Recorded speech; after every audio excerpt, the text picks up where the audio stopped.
Hali gani na karibuni katika taarifa yetu ya habari hapa Azam 2. Mimi ni Charles Hillary. Mimi ni Ivona Kamuntu nikiwa hapa Nairobi, Kenya.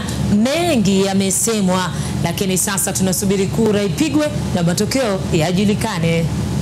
Basi kabla ya yote ambayo tumeandalia katika taarifa hii ya habari, tupate muktasari.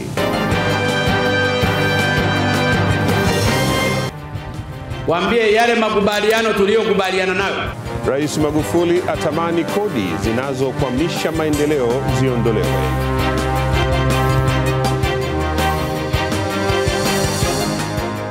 Tumetenga shilingi bilioni 14.5. Mashine ya kutibu eneo husika lililoathiriwa na saratani mbioni kununuliwa.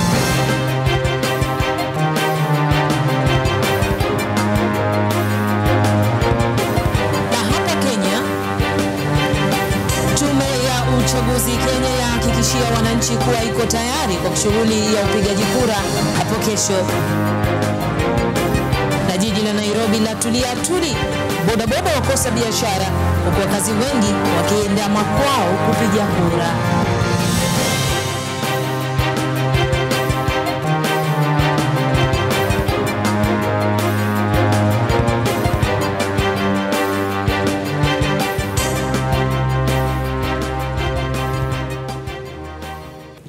Rais John Magufuli amemaliza ziara yake ya siku 5 mkoani Tanga aliyoianza wiki iliyopita kwa kuagiza yafanyike mabadiliko ya sheria ili vifaa vinavyohusika na miradi ya wafadhili au vilivyopatikana kwa mikopo nafuu visitozwe kodi ya ongezeko la thamani ili kuepusha kuchelewesha maendeleo.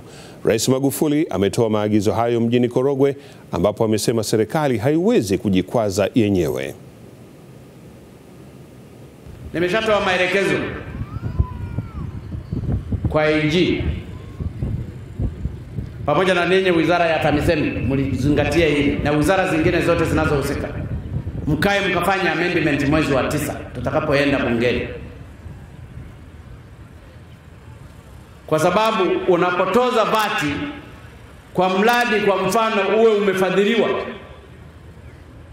Ulaya kule, wametoa pesa zao kukufadhili kujenga labda barabara, wewe unaiweka ile vati pamoja na kwamba ni kwa mujibu wa sheria, inabidi tena serikali utenge fedha zingine za kulipia vati kwa yule mkandarasi. Na saa nyingine ujanja unaofanyika, unamlipa hiyo asilimia yote inayotakiwa mkandarasi, yeye anakwenda TRA, anakwenda kunegotiate, analipa 40%. Kwa hiyo inayoumia ni serikali. Kwa hiyo nataka nikuhakikishie Mheshimiwa Naibu Waziri, utakapokutana na watu wa World Bank, waambie yale makubaliano tuliyokubaliana nayo katika miradi yote wanayoitekeleza katika nchi hii, makubaliano hayo yanabaki hivyo hivyo. Kwa hiyo kadhalika, Rais Magufuli amesema ataheshimu katiba, hivyo hawezi kuendelea kuwa madarakani zaidi ya miaka 10 inayoruhusiwa kikatiba. Hivi karibuni kumekuwepo miito ya Rais Magufuli kuendelea kuongoza zaidi ya miaka 10 kutokana na kazi nzuri anayoifanya, miito ambayo hata hivyo imekosolewa na makundi mbalimbali ya jamii.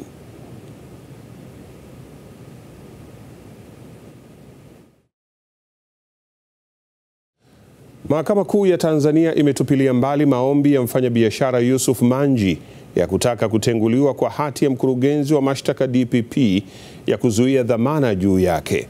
Maamuzi ya mahakama yamekuja baada ya upande wa mawakili wapya wa Manji kukubaliana na sababu na hoja zilizotolewa na mkurugenzi wa mashtaka, hususan hoja ya kuwa Mahakama Kuu haina mamlaka ya kusikiliza maombi hayo. Timaluge Kasuga anasimulia zaidi. Mapema asubuhi, mfanyabiashara Yusuf Manji aliwasili katika Mahakama Kuu ya Tanzania ambako aliwasilisha maombi yake ya kutaka kutenguliwa kwa zuio la dhamana dhidi yake. Baada ya muda mchache nje ya mahakama, wakili wake akaeleza kilichojili. Yusuf Manji ameona kwamba withdraw ile kesi ambayo ilikuwa ya maombi ya dhamana. Sababu kubwa ilikuwa ni kwamba ameona kimaadili, yeye unajua ni diwani wa CCM.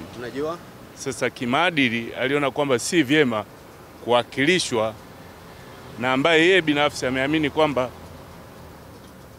ni mwanasheria wa Chadema. Kwa ametoa maelekezo kwamba withdraw hiyo kesi alafu aanze upya. Amesukumwa zaidi na hilo. Pia kulikuwa na pingamizi ambalo lilikuwa linaonyesha kwamba jurisdiction ya mahakama hii hapa katika mashauri yake ya hujumu uchumi, hii mahakama haikuwa na mamlaka. Kwa hiyo ameona kwamba atoe maelekezo kwa timu hii mpya ili iweze kufaili upya kwenye mahakama inayohusika, ambao kama mnafahamu kuna mahakama ya hujumu uchumi ambayo iko based pale Ubungo kwenye mazingira au compound za law school. Nadhani nitakuwa nimeeleka. Ameshawapa hayo maelekezo ya kuifaili kwenye mahakama ile yenye mamlaka. Yeah, it's obvious. Ndicho mnachokwenda kufanya. Ndicho tunachoenda kufanya. Mmejipanga kuyafaili lini? Unajua kesho ni sikukuu, kwa hiyo tunaweza kutarajia zaidi baada ya sikukuu. Mawakili wapya wa Yusuf Manji baada ya kupitia pingamizi lililowasilishwa na mkurugenzi wa mashtaka DPP wamekubaliana na hoja na sababu zilizotolewa, na hivyo Mahakama Kuu imeamua kutupilia mbali maombi ya Yusuf Manji aliyoiomba Mahakama Kuu itengue zuio la dhamana dhidi yake lililowasilishwa na mkurugenzi wa mashtaka DPP. Kutoka hapa Mahakama Kuu jijini Dar es Salaam, Temaluge Kasuga, Azam News. Jeshi la polisi katika mkoa wa kipolisi Tarime Rorya linamshikilia mbunge wa Tarime vijijini John Heche, huku likimhoji mbunge wa Tarime mjini Esther Matiko kwa zaidi ya saa 3 katika kituo cha polisi wilayani humo kwa kile kinachodaiwa wabunge hao kuhamasisha kilimo cha bangi wilayani humo. Kamanda wa polisi wa mkoa huo wa kipolisi amewaeleza waandishi wa habari jeshi hilo limefikia hatua hiyo baada ya kujiridhisha na kauli za wabunge hao katika mikutano mbalimbali waliofanya, huku Heche akishikiliwa kwa kushindwa kufika jana polisi kwa mahojiano kama walivyokubaliana. Kabla ya bunge la bajeti ya mwezi wa 6, Mheshimiwa Esther Matiko na Heche ni wabunge wa wilaya moja, chama kimoja cha Chadema. Kwa mara nyingi sana nasikia wanapofanya mkutano wao wao wanahamasishana waenda wote pamoja. Sasa katika baadhi ya vijiji vinne vya wilaya Sirari, wakati wanafanya mkutano ya wananchi, mkutano ya kawaida ya ndani, walionekana wanahamasisha watu kilimo cha bangi, kilimo cha bangi akina matatizo yote. Sasa kwa sheria nchi hii bangi ni kosa kubwa sana, ndio kwenye orodha ya madawa ya kulevya. Sasa unapomwona mheshimiwa mbunge ambaye ndio mtunzi wa sheria, ambaye ndio mtetezi wa sheria, ambaye anataka alinde sheria, yeye anahamasisha wananchi kwenye kilimo cha bangi. Sasa sisi kama polisi tunaona ni kosa. Alipewa haki yake ya dhamana, anakiuka. Sasa sisi tutamhoji katika muda ambao sisi tumeipanga. Tulipanga vizuri jana, na sasa tunatafuta watu wa kumhoji. Kwa hiyo tumhoji sasa kwa sababu muda wake mzuri wa kupatikana yeye ni local ya polisi. Mbunge wa Tarime mjini Esther Matiko akaongea na waandishi wa habari baada ya mahojiano hayo na jeshi la polisi. Amesema jeshi hilo limewataka kurudi tena Agosti 9 kwa taratibu zingine. Kwa nakubali kabisa mojawapo ya kero pamoja na nyingi walizosema, walisema kuhusiana na kero walionayo kwenye zao la bangi, kwamba wao hawatumii, wanauza nje, na wakashauri kwa nini kama wakisipeleka hoja binafsi bungeni. Mimi kama mwakilishi nilisema nalichukua lile swala kulipeleka bungeni kama hoja binafsi, na nikawaambia iwapo bunge litapitisha, maana watatunga sheria. Kwa wakitunga sheria na maana watatengua sheria iliyopo sasa hivi. Na nikawaambia wakiona bunge wakiona na mantiki watatunga sheria. Wasipoone na mantiki nitarudi kuwapa mrejesho. Kwa leo walivyoniita hapa, kwa kweli nimesikitika tu. Kwanza nimesikitika, na kwa sababu naamini wameleta kwenye sheria, watu wenye sheria watatafsiri na wataona ni nini kilichosemwa na nini kinatakiwa kiseme kwa mbunge. Maana mimi sina mpaka, kama anavyoenda kuhakikisha hoja ya maji, vivyo hivyo nitahakikisha na hoja zingine ambazo zinawakabili wananchi wangu. Tutambue kwamba majukumu ya mbunge, moja ya majukumu ya mbunge ni kupokea changamoto ambazo zinawakabili wananchi, anapeleka bungeni, bunge linajadili, na baada ya hapo anarudisha taarifa kwa wananchi. Kwa hiyo kisheria mheshimiwa mbunge sione ni wapi ana kesi ya kujibu kwenye kosa la uchochezi. Naibu Waziri wa Afya, Maendeleo ya Jamii, Jinsia, Wazee na Watoto, Dr. Hamisi Kigwangalla amesema kila mwaka wanapokea wagonjwa wa saratani 40,000 ambapo kati yao watu 30,000 wanapoteza maisha. Dkt. Kigwangalla amesema hayo leo walipozindua mafunzo ya wataalamu wa tiba ya mionzi kutoka nchi zaidi ya 15 za Afrika walipokutana kwa ajili ya kuongezeana ujuzi wa teknolojia ikiwa unaongozwa na serikali pamoja na wakala wa kimataifa wa mionzi IAEA. Ugonjwa huo mara nyingi umekuwa ukitibiwa kwa kupigwa mionzi mwili mzima, na sasa serikali imeamua kununua mashine itakayotibu eneo husika pekee, huku mashine nyingine ikiwa kwa ajili ya kuuza mionzi. Kwenye bajeti yetu ya mwaka 2017-2018 tumetenga shilingi bilioni 14.5 kwa ajili ya kununua mashine hiyo ili tuwe nchi ya pili kwa Afrika kuwa na mashine hiyo ya kisasa kabisa ya kufanya uchunguzi wa mionzi wa saratani kwenye mwili wa mtu kwa kutumia mionzi. Mashine nyingine ambayo inaitwa cyclotron kwa ajili ya kuzalisha mionzi radioactive substances ambazo zinatumika kutibu. Kwa hiyo sio kwamba tu tutatibu hapa nchini, lakini pia hiyo mionzi tutakaoizalisha pia tutaweza kuuza kwenye nchi nyingine ambazo wanatumia mashine hizi ambazo sisi tunazo kwa sasa kutoa huduma ya tiba kwa mionzi kwa wagonjwa wao. Mkurugenzi mtendaji wa hospitali ya Ocean Road akataja saratani inayoongoza na jinsi wanavyokabiliana nayo. Kwa Tanzania saratani ambayo inaongeza sana ni saratani ya mlango wa kizazi ambayo yenyewe kwa asilimia inachukua 40% ya wagonjwa wote. Inafuatiwa na saratani ya kwenye ngozi inaitwa Kaposi sarcoma, yenyewe inachukua karibu 15%. Inafuatiwa na saratani ya matiti ambayo kama unavyojua inaathiri zaidi wanawake, yenyewe inachukua karibu 10%. Na ndio maana kuna jitihada kubwa ambayo serikali inazifanya kuhakikisha kwamba upimaji wa dalili za saratani za matiti na mlango wa kizazi zinapewa kipaumbele sana. Wagonjwa wengi wanaofika hospitalini wanakuwa katika hali mbaya zaidi, huku asilimia 25 pekee ndio wanafika kutibiwa, jambo ambalo limeelezwa ni kutokana na uchache wa huduma ya mashine za mionzi ambazo ziko 4 tu.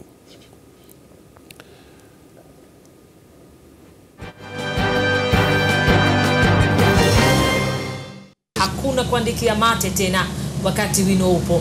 Kenya itakuwa katika mchakato wa kupiga kura ya kupata viongozi wa ngazi mbalimbali akiwemo rais na ngazi zingine akiwemo rais, na ushindani ni mkali kati ya rais na mpinzani wake, hasimu wake wa karibu Raila Odinga. Kabla hatujasonga mbele, hebu kwanza nikupe takwimu muhimu za uchaguzi huu mkuu wa Kenya kwa mwaka 2017. Takwimu ziko hivi: vituo vya kupigia kura ni 40,883. Wapiga kura milioni 19 wamejiandikisha. Lakini majimbo yenyewe ya uchaguzi yako 290. Wagombea wa urais wako 8. Hapa Nairobi, Tume Huru ya Uchaguzi na Mipaka IEBC nchini Kenya imewahakikishia Wakenya kwamba usalama utakuwa wa hali ya juu wakati wote wa kupiga kura na kutangazwa kwa matokeo yenyewe ya uchaguzi unaofanyika hapo kesho. Mwenyekiti wa IEBC Wafula Chebukati amezungumza na waandishi wa habari mara kwa mara, na mara ya mwisho na akathibitisha kwamba maandalizi yote yamekamilika, akisema kwa ukosefu wa mtandao kwenye vituo vya kupigia kura 11,155 haitokuwa tatizo la kufikishwa kwa matokeo hapa Bomas. Sauda Hussein ana maelezo zaidi. Ni mkutano wa waandishi wa habari pamoja na mwenyekiti wa IEBC Bwana Wafula Chebukati, ambapo leo ameainisha mambo kadhaa ikiwemo swala zima la usalama. On matter security, tume imefanya kazi kwa miezi kadhaa na polisi kuhusu mafunzo maalum kwa maafisa wake. Mpango wa maandalizi ya usalama wa uchaguzi ESAP uliodhaminiwa na UNDP umetusaidia kuwa karibu na maafisa kuhusiana na mchakato wa uchaguzi, na tumefarijika na majukumu yao kwenye vituo vya kupigia kura na kituo cha kuhesabia kura.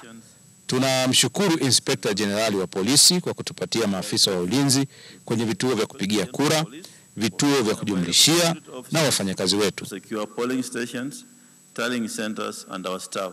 Na moja ya mambo ambayo amewatoa wasiwasi wananchi ni swala zima la mtandao katika maeneo ambayo hayatumii mtandao wa 3G na 4G, na kuambia kwamba matokeo yote yatasafirishwa kwa njia ya satellite. We understand the concern raised by Kenyans on the publication. Tunafahamu malalamiko ya Wakenya kwa tume kuhusu vituo 11,155 ambavyo havina mtandao wa 3G au 4G. Tunapenda kuhakikishia wote kwamba tumechukua hatua sahihi kuhakikisha matokeo yanakuja kielektroniki kutoka vituo vya kupigia kura kwa kutumia satellite. Tumewezesha satellite kwenye vituo vya kujumlishia kura ipatavyo 290 ambapo wasimamizi wa vituo watatuma matokeo. Pia tumeweka vituo vya satellite kwenye majimbo 17 nchi nzima kwenye kaunti zilizoathirika kutokana na kukosa mtandao wa 3G.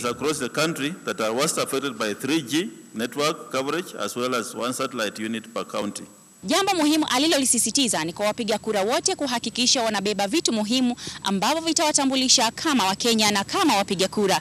Nikiripoti kutoka Bomas of Kenya, Sauda Hussein, Azam TV, Nairobi. Na hapa studio kupata ufafanuzi tumemwalika Balozi Dr. Paul Kurgati. Yeye ni kamishna wa Tume Huru ya Uchaguzi na Mipaka hapa Kenya, IEBC. Karibu sana Balozi. Asante. Mpaka hivi sasa hatua zote mpaka kwa wakati huu tunavizungumza hapa studio Nairobi, hapa Bomas Kenya, hatua imefikia wapi? Sasa hivi mambo yote yamefikia kwenye vituo vya uchaguzi, makaratasi, wino na clerks, wote wako huko na askari wa ulinzi. Ndio. Lakini tulipata taarifa mapema jioni hivi kwamba kule Lamu kuna baadhi ya wapiga kura walivamia moja ya kituo chenu. Hii ni kuonyesha kwamba bado mipango haijakaa sawa kwenye baadhi ya maeneo. Sehemu za mipakani kuna shida ya Al-Shabaab, na leo polisi na jeshi imehakikisha kwamba usalama utarudia hali yake kuwezesha wananchi kupiga kura. Ndio. Na sasa tutegemee nini hapo kesho? Kesho tunategemea vifaa vyetu kufanya kazi, ile KIMS, ambapo mtu atakaguliwa kwa kutumia alama za vidole. Baada ya hiyo atapewa kura katika viwango vile 6, alafu ataweza kupiga kura na kuondoka. Asante sana na kushukuru kushiriki pamoja nasi. Asante. Asante sana. Ni Dr. Paul Kurgati, yeye ni kamishna wa Tume Huru ya Uchaguzi na Mipaka hapa Kenya, IEBC. Wapiga kura nchini Kenya kwa upande wao wameendelea kujitokeza kwa wingi kwenye maeneo mbalimbali yenye vituo vya kupigia kura ili kuhakikisha majina yao kama yapo kwenye orodha ya karatasi zilizobandikwa kwenye mbao za matangazo. Wapiga kura kadhaa wamejikuta wakishindwa kuyaona majina yao, huku pia watu wenye kuonekana ni vikongwe wenye kutaabika kwa muda kutokana na kukosa usaidizi wowote. Baron Muhuza ametembelea huko na hii hapa ni taarifa yake.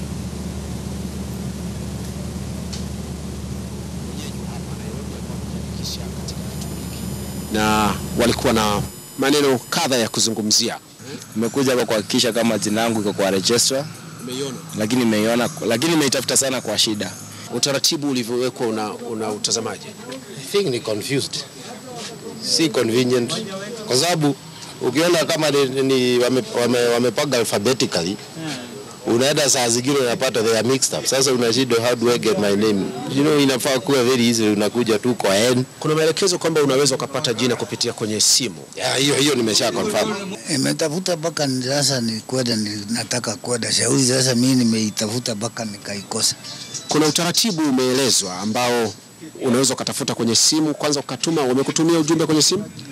Na kama sijui kuangalia hizo masimu ni mgeni kwangu, hii mimi sijui. Namuona kwa mbali kule getini mzee huyu, bila shaka ni mzee wa umri mrefu tu, ambaye anakuja taratibu, anajikongoja mwenyewe, na acha nizungumze naye. Hivi ndio nataka na mimi nishuhudie kama jina yangu bado huko, kama kushahamisha ili jue. Kwa kesho nikija zile tafutwe kosa ni makosa. Sawa. Haya sawa. Tuweze kusindikiza huko. Asante. Baada ya safari ya kilomita 12 kutoka katikati ya jiji la Nairobi, tumewasili hapa eneo la Bomas of Kenya. Eneo hili ndipo mahala ambapo patahesabiwa kura za mwisho na kutangazwa kura za rais wa Jamhuri ya Kenya. Kwa kawaida eneo hili limekuwa na umaarufu mkubwa sana hapa Afrika Mashariki, lakini zaidi Kenya kwenyewe, kwa sababu tu tangu wakati ule wa tume ya kurekebisha katiba ya Kenya ambayo ilikuja kufanya shughuli yake katika eneo hili. Hii ni Azam TV, kituo chako cha uchaguzi. Mara hii tukiunguruma kutoka kwa jirani nchini Kenya.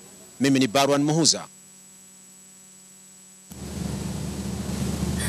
Na kutoka kwenye taarifa hiyo Barwan, nirudi tena kwake balozi hapa Dr.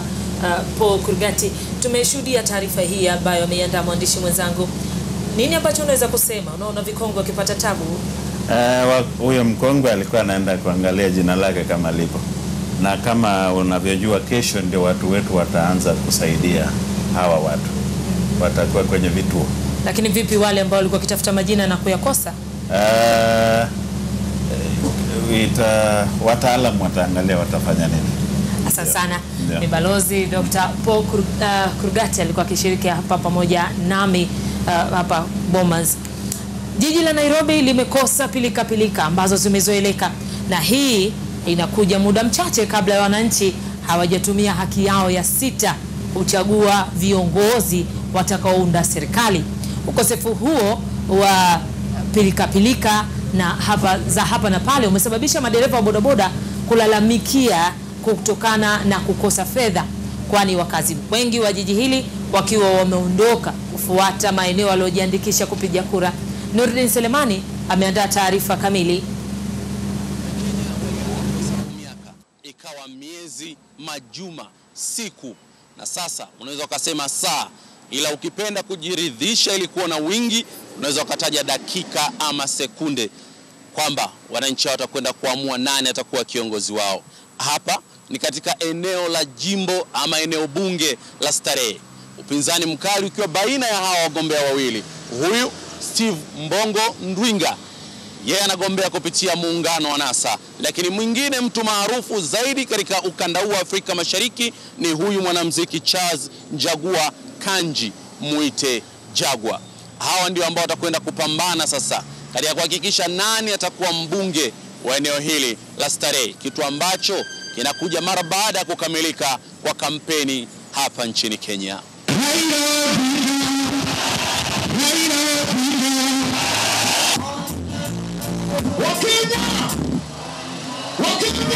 Hapa ni mtaa wa Moi Avenue. Unaweza ukaona kwa leo jiji la Nairobi halina pilika nyingi sana, kitu ambacho hata wale ambao wanafanya biashara za bodaboda wamekilalamikia na kusema ya kwamba leo mambo si kama ambavyo yamezoea. Kwa majina mimi ni Mwangi ama Erija, na kusema ukweli kuhusu biashara hapa tao iko chini sana. Manake nikiangalia kwa mabarabara watu wengi wameenda manyumbani, kwa hivyo ile biashara tunategemea bodaboda inaonekana iko chini sana. Kusema ukweli, tangu asubuhi unapata mtu amebeba so moja, hata hujalipa hiyo mafuta yenye umetumia. Kwa hivyo hatujui kunaendaje, kwa sababu hatujui watu kama wameenda na kura ama wameenda kama wamejitayarisha kuvutia nyumbani. Hivyo hatujajua, sisi hatuna hiyo ukweli. Mimi naitwa Jackson Jue. Mimi ni mwana bodaboda hapa Nairobi town. Na siku ya leo kazi si mzuri sana, inaonekana wateja wameenda kabisa. Tunapata tu kidogo tu sababu ya siku ya kesho. Mimi kwangu niko tayari siku ya kesho. Niko tayari kwenda kuchagua kiongozi napenda na nitahudumiza amani. Ndio maana sijatoka Nairobi. Kwa sababu hapo ndipo napata unga. So siwezi toka, hata nikitoroka nitaenda wapi? Nitatoroka niende Kenya na bado nitakuwa wapi? Kama ni vita itanipata bado mahali niko. Ni swala kuendelea kusubiri na kufahamu kina nani watabeba ridhaa hiyo. Nurdin Selemani, Azam News, Nairobi, Kenya. Unaendelea kuangalia Azam News. Mimi naitwa Ivona Kamuntu nikiwa hapa Bomas, Nairobi, Kenya, na Tanzania yupo Charles Hilary